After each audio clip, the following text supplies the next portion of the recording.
Your brain is organized to reflect everything you know in your life. Your brain is a record of the past. It's an artifact of everything you've learned and experienced at this moment.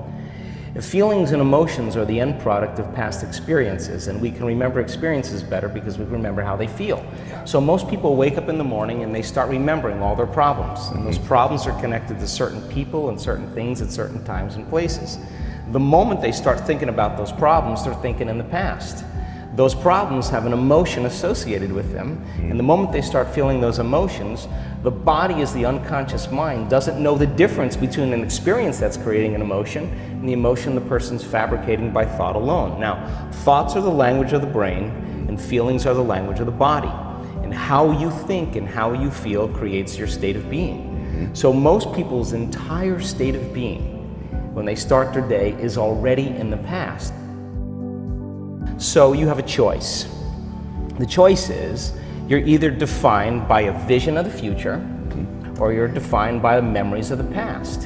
And when you decide to say, okay, I'm going to change, and you decide one thing, I'm not going to eat this food, I'm going to wake up earlier, I'm going to do something aerobic, I'm not going to have sugar after 6 o'clock, whatever it is, the person, whatever choice a person makes.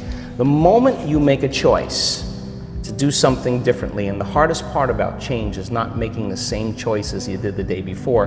Get ready, because it's going to feel uncomfortable. It's going to feel unfamiliar. There's going to be some uncertainty and unpredictability, and that's the moment the game is on. Yes. So then most people, their body has been conditioned emotionally to be the mind.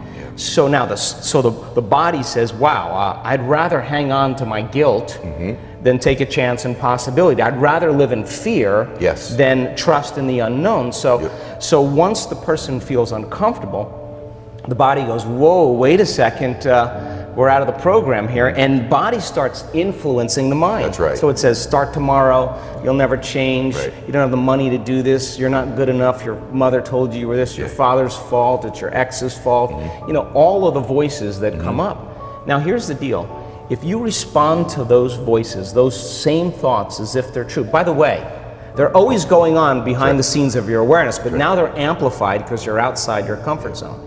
You believe in that thought's going to lead to the same choice, which is going to lead to the same behavior, which is going to create the same experience and produce the same emotion, and the person's going to say, this feels right. No, that feels familiar. Going from the old self to the new self is a neurological, it's a biological, it's a chemical, it's a hormonal, it's a genetic death of the old self.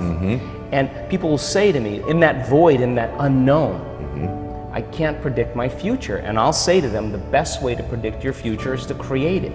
Not from the known, but from the unknown. I love it. So close your eyes now and think about that vision.